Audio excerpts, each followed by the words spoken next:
Good morning student. पाठ 4 Savarpada express अर्थात कविता राऊत हा पाठ आपण आज पाहणार आहोत. दुर्गम भागातील रस्ते म्हणजे मातीचा धुराळा. पाण्यासाठी वणवण करणं हा रोजचा दिवस. अशा प्रतिकूल परिस्थितीत कुरकुर न करता हार न मानता जीवन जगणं म्हणजे एक दिव्यच. अशा खेड्यापाड्यांमध्ये गुणवत्ता असते, पण ती शोधावी लागते. पहा विद्यार्थी मित्र, दुर्गम भाग म्हणजे चालण्यासाठी अवघड असलेला दऱ्याखोऱ्यांचा भाग.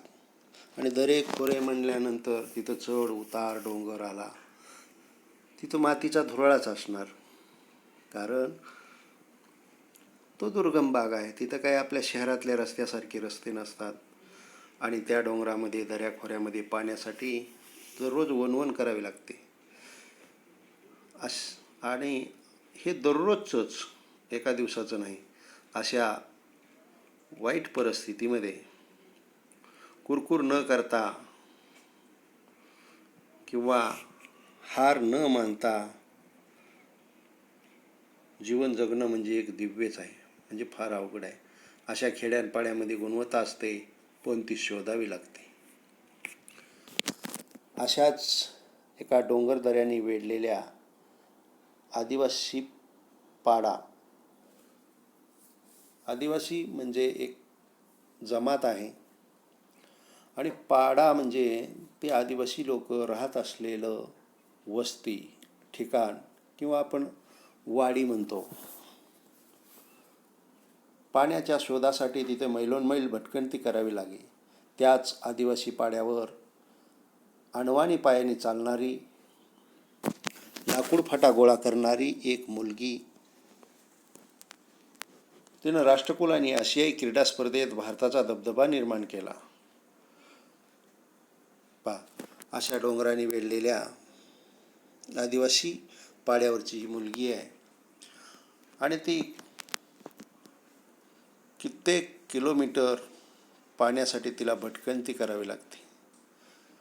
तिला आणि तिच्या पूर्ण समाजाला, तिच्या गावातील सर्व लोकांना पाणीच मिळत नाही म्हणून वणवण भटकावं लागते. आणि ही आदिवासी जमातीच्या लोकांना त्यांचं जीवनमान फार चांगलं नाही. आणि या मुलीनं अनवाणी पायाने चालणारी ही मुलगी आहे. अनवाणी पायाने चालणे म्हणजे पायात कोणतंही चप्पल किंवा बूट नसताना चालणे. लाकूड फाटा गोळा करणारी म्हणजे सरपण, वाळलेली लाकडं गोळा करणारी एक मुलगी, तिनं राष्ट्रकुल आणि आशियाई क्रीडा स्पर्धेत भारताचा दबदबा निर्माण केला. आशियाई क्रीडा म्हणजे पूर्ण आशिया खंडातील जवळपास 70 देशांमधून या क्रीडा स्पर्धेसाठी संघ किंवा खेळाडू सहभाग घेत असतात. आणि राष्ट्रकुल क्रीडा स्पर्धा आणि आशियाई क्रीडा स्पर्धा ह्या दर 4 वर्षांनी भरत असतात. दर 4 वर्षांनी या क्रीडा स्पर्धेचं आयोजन केलेलं असतं. या क्रीडा स्पर्धेमध्ये तिनं भारताचा दबदबा निर्माण केलेला आहे आणि ऑलिम्पिक स्तरावर झेप घेतलेली आहे. या आंतरराष्ट्रीय धावपट्टीचं नाव आहे कविता राऊत आणि तिच्या पाड्याचं नाव आहे सावरपाडा. सावरपाडा नाशिक जिल्ह्यातील त्र्यंबकेश्वर तालुक्यात आहे. कुठे आहे? नाशिक जिल्ह्यातील त्र्यंबकेश्वर तालुक्यामध्ये. आणि तिच्या पाड्याचं नाव काय आहे? तर तिच्या पाड्याचं नाव आहे सावरपाडा. कविताचं बालपण निसर्गाच्या सानिध्यात गेलं. तिची आजवरची वाटचाल दीर्घ साधना बनली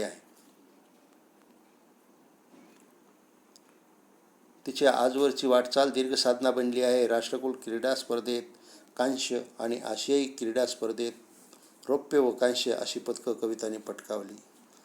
लागोपाठ या दोन्ही स्पर्धांमध्ये भारताचं नाव उंच करणारी धावपट्टू म्हणजेच सावरपाडा एक्सप्रेस अर्थात कविता राऊत. राष्ट्रकुल क्रीडा स्पर्धा कांस्य आणि आशियाई क्रीडा स्पर्धेत रौप्य व कांस्य अशी पदकं. म्हणजे या क्रीडा स्पर्धेमध्ये ज्यावेळेस पहिला क्रमांक, द्वितीय क्रमांक, तृतीय क्रमांक पटकावला जातो त्यावेळेस त्यांना बक्षीस म्हणून रौप्य, कांस्य किंवा गोल्ड मेडल म्हणतो त्याला आपण मराठीमध्ये सुवर्ण पदक, अशी पदकं त्या विजेत्या खेळाडूला दिली जातात. तर ही एकापाठोपाठ एक अशी दोन्ही स्पर्धेमध्ये भारताचं नाव उंच करणारी धावपटू म्हणजेच ही कविता राऊत. चीनमधील गुआंगझाऊ येथे झालेल्या आशियाई क्रीडा स्पर्धेत 10,000 मीटर धावण्याच्या स्पर्धेत कविताचं सुवर्णपदक काही सेकंदानं हुकलं होतं. या स्पर्धा आंतरराष्ट्रीय स्पर्धा असतात, तर तिथं सेकंदाचा देखील 100वा भाग, 99वा भाग म्हणजे एका सेकंदाच्या इतक्या म्हणजे बारकाईनं त्या धावण्याचा वेग मोजला जातो. तर काही सेकंदानं हिचं चीनमधलं ते सुवर्णपदक हुकलेलं होतं. पण त्या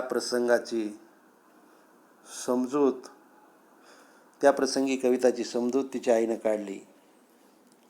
आईच्या शब्दाने कविताला दिलासा मिळाला.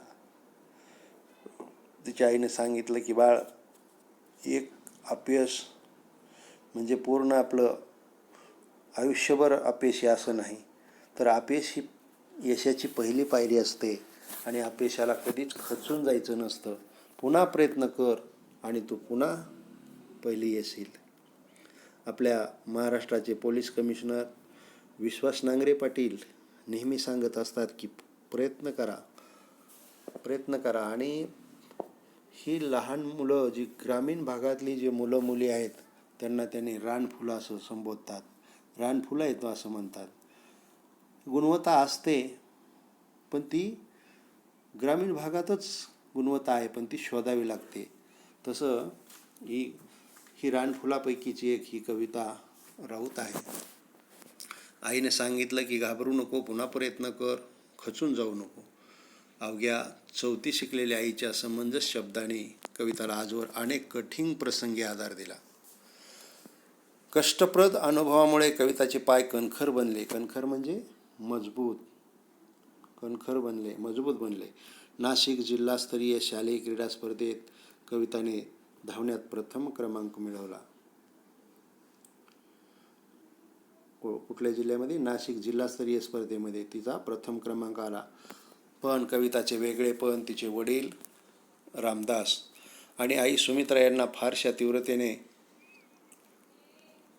त्यावेळी जाणवले नाही. जिल्हा स्तरावरती पहिली आली, परंतु आईवडिलांना त्यावेळेस असं काही वाटलं नाही एवढी किंवा आपली मुलगी आशियाई क्रीडा स्पर्धेत पहिली येईल, देशाचं नाव उज्ज्वल करील, राष्ट्रकुल स्पर्धेमध्ये येईल, हे त्यांना कधीच वाटलं नव्हतं. कविताच्या पायामधील चमकदार दौड हेरली ते प्रशिक्षक विजेंद्र सिंग सरांनी. ती किती फास्ट पळते आहे, किती वेगवान आहे आणि ही भविष्यात एक चांगली खेळाडू धावपट्टू होणार आहे हे सरांनी ओळखलं. त्यांनी कविताच्या आईवडिलांची मानसिकता तयार केली आणि तिला नाशिकच्या भोसला मिलिटरी स्कूलच्या मैदानावर तंत्रशुद्ध पद्धतीनं धावण्याचे धडे देण्यास सुरुवात केली. ग्रामीण भाग आहे आणि त्यातून हे आदिवासी बहुल पाड्यातील मुलगी आहे. आईवडील मुलींना लांब शिकण्यासाठी ठेवायला तयार नसतात. तेव्हा या सरांनी त्यांना भेटून त्यांची समजूत काढली आणि सांगितलं की तुमच्या मुलीला चांगलं पळता येतं, ती खूप फास्ट पळते, वेगवान पळते आणि ही भविष्यात खूप मोठी धावपट्टू होणार आहे. तुम्ही तिला भोसला मिलिटरी स्कूलमध्ये मैदानावर खेळायसाठी पाठवा, मी तिला शिकवतो. त्यावेळेस सरांचं हे बोलणं ऐकून त्यांचे आईवडील तयार झाले.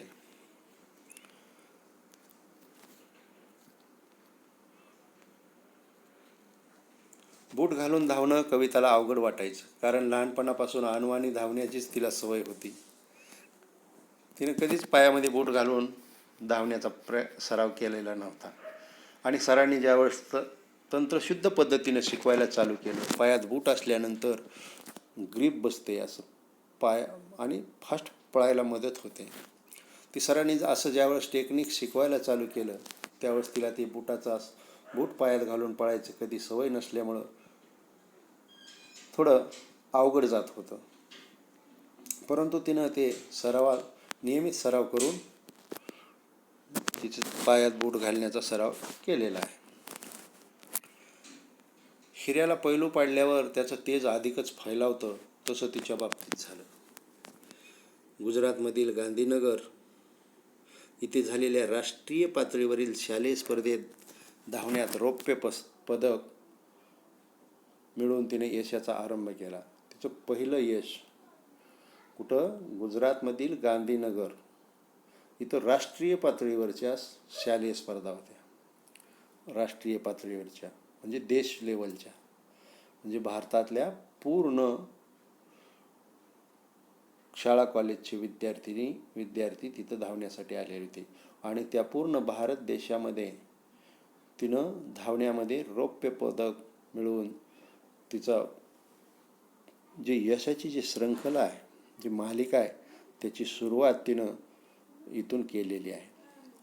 पुढे मग नाशिक येथे सराव आणि हर्सूल येथे शिक्षण, अशी कसरत कविताला करावं लागली. बघा, तिचं शिक्षण हर्सूल हे आणि नाशिक हे दोन्ही ठिकाणं एकमेकापासून फार अंतरावरची होती. परंतु तिला दररोज शिक्षण घेण्यासाठी आणि धावण्याचा सराव मिलिटरी भोसला हायस्कूलमध्ये जाण्यासाठी खूप वेळ लागायचा आणि अंतर फार होतं. म्हणून कविताची ही ओढाताण पाहून विजेंद्र सिंग यांनी तिला 11वीसाठी भोसला मिलिटरी स्कूल कॉलेजमध्ये प्रवेश मिळवून दिला. ती राहणार कुठे, हा कविताच्या आईवडिलांना पडलेला प्रश्नही विजेंद्र सिंग यांनी सोडवला. 24 ऑक्टोबर 2002 पासून पुढील 5 वर्षे ती त्यांच्याच घरी राहिली. सरांनी काय केलं, तिला दररोज शिक्षणासाठी शाळेला एकीकडे जावं लागायचं आणि ग्राउंडला एकीकडे जावं लागायचं. म्हणून त्यांनी काय केलं, कॉलेजला ॲडमिशन देऊन टाकलं. तिला तिथं शहरामध्ये कॉलेजला ॲडमिशन दिलं आणि मग ॲडमिशन कॉलेजला मिळालं, प्रवेश मिळाला, पण तिनं राहायचं कुठं, हा प्रश्न तिच्या आईवडिलाला पडला. परंतु या प्रश्नाचं उत्तर विजेंद्र सिंग यांनी देऊन टाकलं. 24 ऑक्टोबर 2002 पासून पुढील 5 वर्षे ती सरांच्या घरी राहायला लागली. सरांना एक मुलगा आणि एक मुलगी असलेल्या सिंग दाम्पत्याने आपली दुसरी मुलगी म्हणून कविताचा सांभाळ केला. बघा, सरांनी किती मोठं धाडस केलेलं आहे. स्वतःची मुलं सांभाळणं, त्यांचा खर्च करणं, त्यांचं शिक्षण हे सगळं करत असताना ह्या विद्यार्थिनीला सरांनी स्वतः आपल्या घरी आपल्या मुलीसारखं सांभाळलं. पहिली 2 अपत्य आणि हे 3रं अपत्य म्हणून यांनी सांभाळ केला.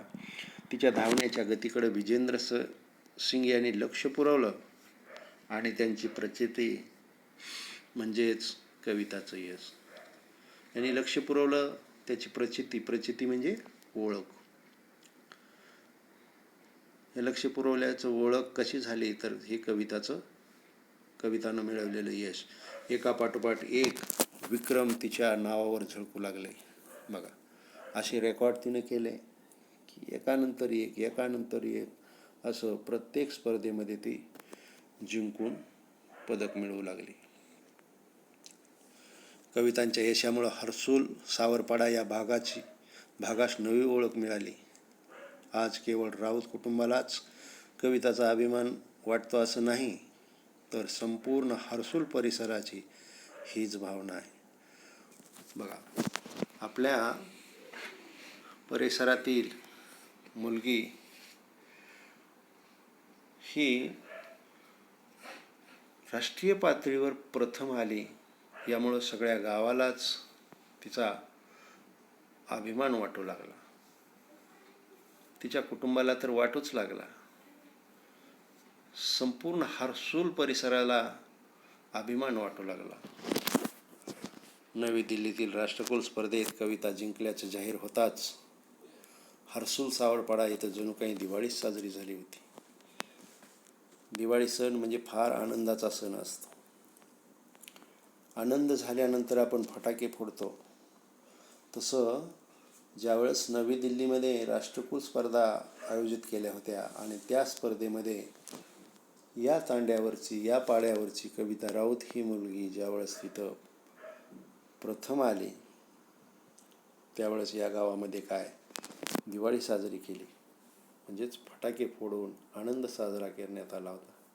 स्पर्धेत विजयी झाल्यानंतर कविता आपल्या गावी येणार म्हणून सकाळपासून जो तो स्वागताच्या कामात गुंतला होता. कविताचे कौतुक करण्यासाठी गावोगावचे लोक हजारोंच्या संख्येनं उपस्थित झाले होते. लेकीभोवती निर्माण झालेलं वलय, तिला सत्कारासाठी घेऊन जाण्यास येणाऱ्या आलिशान गाड्या, पत्रकारांचा गराडा, त्यामुळे आपली लेक लई मोठी झाली आहे याचं समाधान तिच्या आईच्या डोळ्यामध्ये सहज वाचता येत होतं. बघा, ज्यावेळेस दिल्लीवरून ती आपल्या गावामध्ये येणार होती, त्यावेळेस संपूर्ण गाव तिच्या स्वागतासाठी उत्सुक होतं. प्रत्येकाने तिच्या स्वागताची जय्यत अशी तयारी केलेली होती. आता ती राष्ट्रकुल स्पर्धेत खेळून आलेली मुलगी, मग अनेक पत्रकार तिची मुलाखत घ्यायला, तिचा सत्कार करायला गावातले, आजूबाजूच्या शहरातली लोक तिथं सत्कारासाठी येऊन थांबलेले, आलिशान गाड्या घेऊन आलेले, एवढा मोठा तिच्या पाठीमागं गराडा पडलेला. आणि हे सगळं पाहून तिच्या आईला माझी लेक एवढी मोठी झाली आहे हे तिच्या चेहऱ्यावर फार मोठा आनंद दिसत होता. आईच्या डोळ्यामध्ये ते सहज वाचता येत होतं. कविता बंगळूर येथे विशेष प्रशिक्षणासाठी गेली असताना रोज किमान एकदा तरी आईला फोनवरून बोलायची. यावरून त्या मायलेकीचे गहिरे नातं दिसून येतं. मायलेकीचं नातं गहिरे म्हणजे घट्ट, एकमेकीची नातं घट्ट दिसून येते, कारण ती एकदा तरी ती फोनवर बोलायची. कविता सांगते, आईशी बोलल्यावर मनाला वेगळं समाधान वाटतं. दिवसभरात जे झालं ते सर्व मी आईला सांगते. माझ्या त्रासाबद्दल मात्र तिला काही सांगत नाही, कारण ते ऐकून आईला उगीच वाईट वाटत राहतं. बघा, किती कविता राऊत हुशार मुलगी आहे.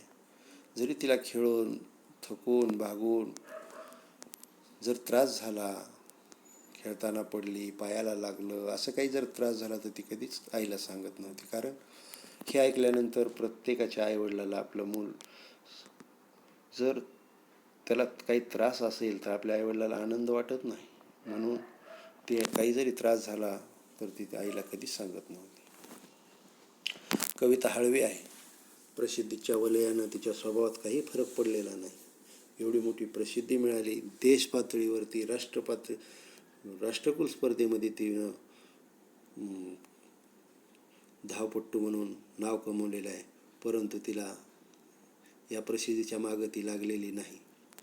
बापलेकीच्या नात्यातील वीण ही तितकीच गहिरी.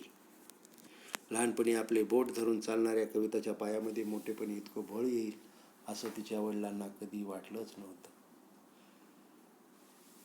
कविताच्या यशाचे सर्व श्रेय ते प्रशिक्षक विजेंद्र सिंग यांना देतात. बघा, तिचे वडील सांगतात की मला वाटलं नव्हतं की माझी मुलगी एवढी मोठी होईल, एवढं नाव कमावेल, आपल्या भारताचा दबदबा सर्व देशांच्या पुढे निर्माण करेल, असं तिला कधीच वाटलं नव्हतं, त्यांना कधीच वाटलं नव्हतं. परंतु हे सर्व काही जे शक्य झालं ते फक्त विजेंद्र सिंग सरांमुळं. तेच प्रशिक्षक होते आणि त्यांनीच शिकवलं, त्यामुळंच माझ्या लेकीला आज हे यश त्यांच्यामुळंच मिळालं, असं सांगतात. जेव्हा कविता प्रतिकूल आर्थिक परिस्थितीची झगडत होती, तेव्हा तिला आर्थिक मदत मिळावी म्हणून जो भेटेल त्या प्रत्येकास विनंती करण्यात विजेंद्र सिंग यांना कोणताही कमीपणा वाटत नव्हता. बघा, सरांनी ज्यावेळेस ही कविता राऊत फार अडचणीत होती, एवढ्या मोठ्या स्पर्धेला जायचं, प्रवास खर्च आला, राहण्याचा खर्च आला, तिचा जेवणाचा खर्च आला, मग हा कुठून करायचा सगळा. मग सरांनी काय करायचं, भेटेल त्या मोठ्या व्यक्तीकडून, दानशूर व्यक्तीकडून, समाजसेवी संस्थेकडून या कवितासाठी आर्थिक मदत मिळवून घ्यायची. ह्यांना त्या कुणाला मी मागणी केली याचं कमीपणा कधीच त्यांनी वाटून घेतला नाही. जर यांनी कोणताही कमीपणा वाटून दिला नाही, तेव्हा त्यांनी कमीपणा जर वाटू दिला असता तर कदाचित आज कविता या स्थानापर्यंत पोहोचू शकली नसती. अगदी खरं आहे. सरांनी जर सरांच्या जे काही पगार वगैरे मिळायचा त्याच्यात त्यांनी त्यांचं कुटुंब चालवायचं, परंतु आपलं कुटुंब चालवून या कविता राऊतला एवढा मोठा खर्च ती कुठून करणार. त्यावेळेस त्यांनी समाजातून काही पैसे मागायचे आणि त्यांनी कधीच असा त्यांनी कमीपणा वाटला नाही. जर त्यांना कमीपणा वाटला असता, पैसे जर त्यांनी जमवले नसते आणि कविता राऊतचा जर काही खर्च केला नसता, तर कविता आज या उंच शिखरावरती पोहोचू शकली नसते. गेल्या काही वर्षापासून कविता कुटुंबापासून दूर राहत असली तरी तिनं सर्वांचं प्रेम जपलं आहे. घरचे सण समारंभ उत्सव यामध्ये प्रत्यक्ष सहभागी होता येत नसल्याची खंत कविताला वाटते. बंगळूरच्या क्रीडा केंद्रात कविताला तिच्या आवडीच्या अजून एका गोष्टीपासून दूर राहावं लागे. हे सगळे गावाकडं सण समारंभ असतात, हे सगळं तिला तिथं आठवतंय. प्रत्यक्ष मला गावाकडे सणाला यावं असं वाटतंय, परंतु ते तिच्या तेवढ्या लांबून तिला अशा सणाला येणं आणि यांच्यात सहभागी होणं शक्य होता येत नव्हतं. हे तिला फार वाईट वाटायचं. बंगळूरच्या क्रीडा केंद्रात कविताला राहत असताना गावाकडच्या अनेक गोष्टी आठवायच्या. त्यावेळेस तिला ती आठवण यायची अनेक गोष्टीची. ती म्हणजे वांग्याची भाजी आणि नागलीची भाकर हिला आवडत असायचं. आणि ह्या गोष्टी सगळ्या तिकडं बंगळूरला मिळत नसायच्या.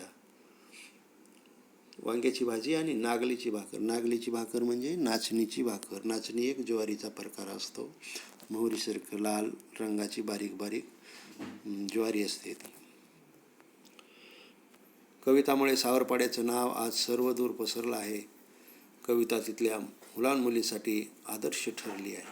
बघा, प्रत्येकानं एक जीवन जगत असताना आपण कुणाला तरी आदर्श मानलंच पाहिजे. आपल्या डोळ्यासमोर कुणाचा तरी आदर्श आपण ठेवलाच पाहिजे. तर तिच्या पाड्यावरील मुलामुलींसाठी ती आदर्शच ठरली. आज कविता भारतातील अव्वल धावपटू आहे. अव्वल म्हणजे नंबर 1ची, क्रमांक 1ची धावपटू आहे. पी.टी. उषा या धावपटूला ती आपला आदर्श मानते. बघा, या कविताला जरी तिच्या पाड्यावरती सर्वजण आदर्श मानत असले तरी तिनं देखील तिच्या जीवन जगत असताना या उंच शिखरापर्यंत पोहोचली. अव्वल नंबरचा तिनं पटकावला. अव्वल नंबर जरी तिनं पटकावला तरी तिनं देखील पी.टी. उषा यांना आदर्श मानलेला आहे. पी.टी. उषा ही एक भारतीय आपली धावपटू आहे आणि तिला ही आदर्श मानते. ती खूप मेहनती आहे. धावण्याचा सराव ती मनापासून करते. आपल्या प्रशिक्षकांनी दिलेल्या छोट्या मोठ्या सूचनांचं कटाक्षाने पालन करते आणि करणं आवश्यक आहे. पहा, खूप मेहनत करणारी ही मुलगी आहे. अगदी एका दऱ्याखोऱ्यातली आदिवासी जमातीची मुलगी, कधीच तिच्या पायाला चपला न मिळालेली ही मुलगी भारत देशात धावण्यामध्ये प्रथम नंबर मिळवते. मग ती काय सहज मिळणार आहे का? नाही. म्हणून तिनं दररोज कधीही आळस केला नाही. ज्यावेळेस आपल्याला एखादं उद्देश साध्य करायचा आहे, उद्दिष्ट गाठायचं आहे, त्यावेळेस आळस करून यश मिळत नाही. तेव्हा ऊन, पाऊस, थंडी, वारा असं काही न मानता या कविता राऊतनं दररोज तिच्या धावण्याचा सराव कायम ठेवला, भरपूर मेहनत घेतली आणि सरांनी जे काही छोट्या मोठ्या कुठल्याही प्रकारच्या ज्या सूचना सांगितल्या त्या सूचनेचं अगदी काटेकोरपणे पालन करायचे. आणि ज्याच्यामध्ये हे गुण असतात तेच विद्यार्थी आयुष्यामध्ये यशस्वी होत असतात. कविताचं म्हणणं आहे, मेहनत करणं आपल्या हातात असतं. अगदी बरोबर आहे. मेहनत हाच उद्दिष्टाकडे, ध्येयाकडे नेणारा महामार्ग आहे. जर उद्दिष्टच ठरवलं नाही तर कसं चालणार? एखादं विमानाचे पंख तुटलेलं विमान ज्या दिशेनं जायचे त्या दिशेनं जाईल का? नाही जाणार. ते उडणार का? नाही उडणार. म्हणजे रस्ता चुकून ते भरकटच जाणार.